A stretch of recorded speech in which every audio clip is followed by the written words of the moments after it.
Assalamualaikum warahmatullahi wabarakatuh. Alhamdulillahirabbil alamin. Wassalatu wassalamu ala asrofil anbiya'il wal mursalin wa ala alihi wa sahbihi ajma'in, amma ba'du. Pertama-tama marilah kita panjatkan puja dan puji syukur atas kehadirat Allah Subhanahu wa taala yang telah memberikan kita nikmat dan karunia-Nya sehingga kita bisa berkumpul untuk mendengarkan ceramah atau tausiah singkat ini. Sholawat serta salam tak lupa saya haturkan kepada junjungan kita, Nabi besar kita, Habibana wa Nabiyana Muhammad sallallahu alaihi wasallam, dan juga keluarganya, para sahabatnya, serta para pengikutnya. Dan mudah-mudahan kita termasuk orang-orang yang mendapatkan syafaat di yaumul akhir kelak. Dalam kesempatan kali ini, izinkan saya, Mawi Subosito, untuk menyampaikan tausiah atau ceramah singkat tentang Al-Quran, di mana poin-poin penting yang ingin saya bahas pada kesempatan kali ini yaitu apa itu Al-Quran, nama lain dan fungsi dari Al-Quran, serta bagaimana cara dan sejarah turunnya Al-Quran. Al-Quran merupakan kitab suci bagi umat Islam yang dianggap sebagai wahyu yang diturunkan kepada Nabi Muhammad SAW melalui perantara malaikat Jibril. Al-Quran merupakan kitab suci yang terdiri dari 114 surat yang terdiri dari ayat-ayat yang berisi ajaran agama Islam, termasuk ajaran tentang tauhid, syariat, akhlak, kehidupan bermasyarakat dan bernegara, serta ajaran tentang kehidupan akhirat. Al-Quran berasal dari kata Quran dalam bahasa Arab yaitu qara'a, yang berarti membaca atau membaca dengan keras. Dalam konteks Al-Quran, kata Al-Quran memiliki arti kitab yang dibaca atau bacaan suci.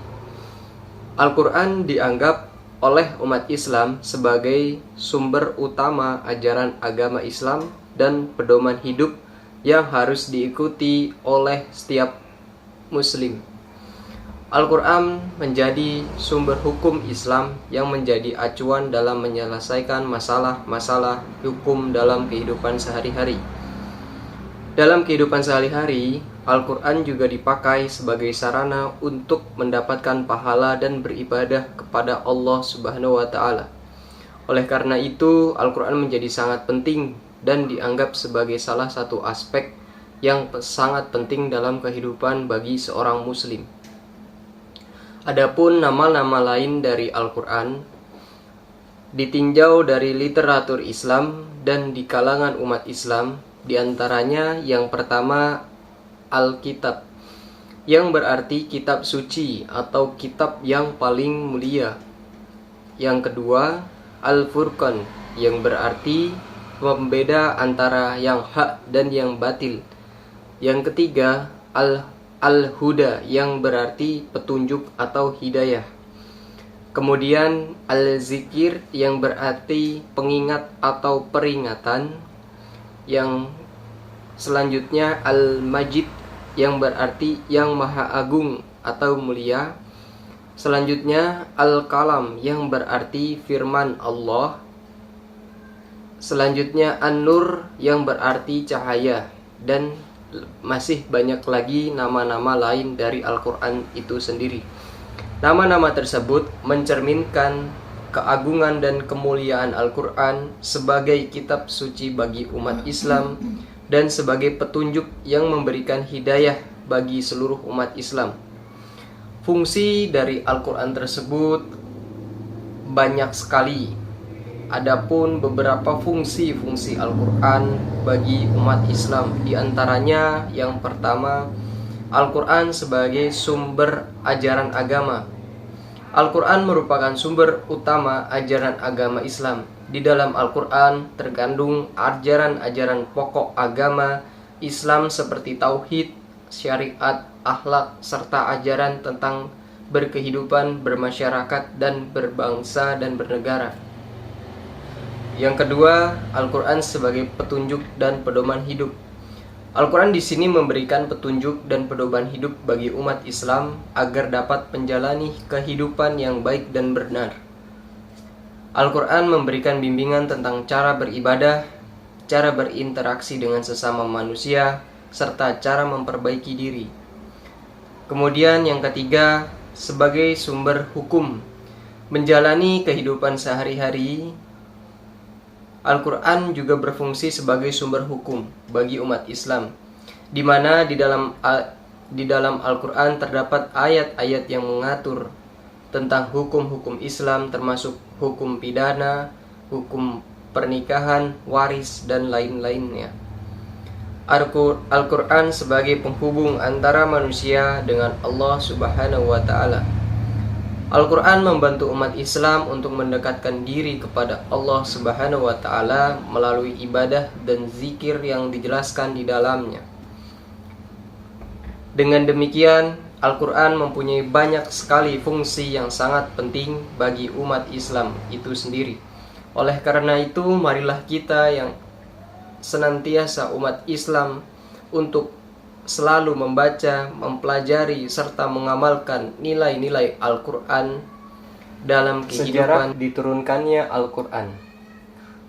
Bagaimana sejarah diturunkannya Al-Quran itu?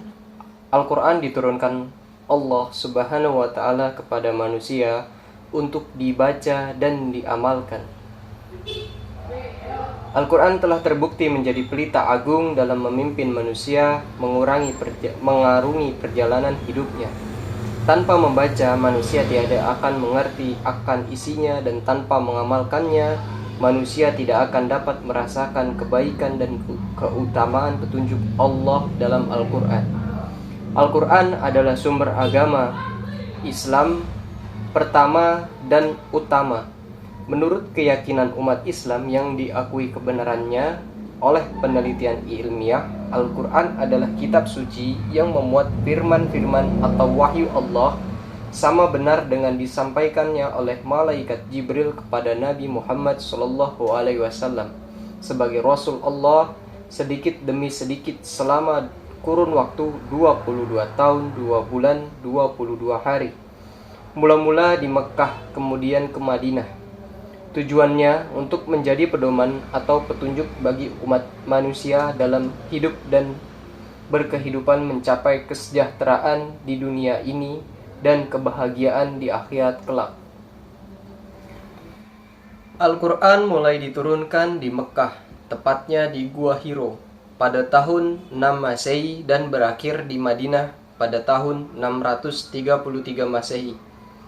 Dalam jarak waktu kurang lebih 23 tahun, beberapa bulan, wahyu ilahi yang diturunkan sebelumnya hijrah disebut ayat Makkiyah, yang merupakan 19 surat dari 30 surat dari Al-Quran. Surat dan ayat-ayatnya pendek dan gaya bahasanya singkat, padat, ijaz. Karena sasaran yang pertama dan yang utama pada periode Mekah ini adalah Arab asli atau suku Quraisy dan suku-suku Arab lainnya, yang sudah tentu mereka paham benar akan bahasa Arab. Mengenai isi surat atau ayat pada umumnya berupa ajaran atau seruan bertauhid yang murni, atau ketuhanan yang Maha Esa secara murni, dan juga tentang pembinaan mental dan akhlak. Adapun ayat Al-Quran yang diturunkan sesudah hijrah disebut surat atau ayat Madaniyah, yang merupakan 11 dari 30 surat dari Al-Quran tersebut. Surat dan ayat-ayatnya yang panjang dan gaya bahasanya yang panjang lebar dan lebih jelas atau itnab, karena sasarannya bukan hanya orang-orang Arab asli, melainkan juga orang yang non-Arab dari berbagai bangsa yang telah mulai banyak masuk Islam dan sudah tentu mereka kurang atau belum menguasai bahasa Arab. Mengenai isi surat dari ayat madaniyah pada umumnya berupa norma-norma hukum untuk pembentukan dan pembinaan suatu masyarakat atau umat Islam dan negara yang adil dan makmur, yang diridhoi oleh Allah Subhanahu wa taala, baldatun thayyibatun wa rabbun ghafur. Al-Quran mulai diturunkan kepada Nabi Muhammad sallallahu alaihi wasallam pada malam Lailatul Qadar tanggal 17 Ramadan pada waktu Nabi telah berusia 40 tahun yang bertepatan dengan 6 Agustus 610 Masehi.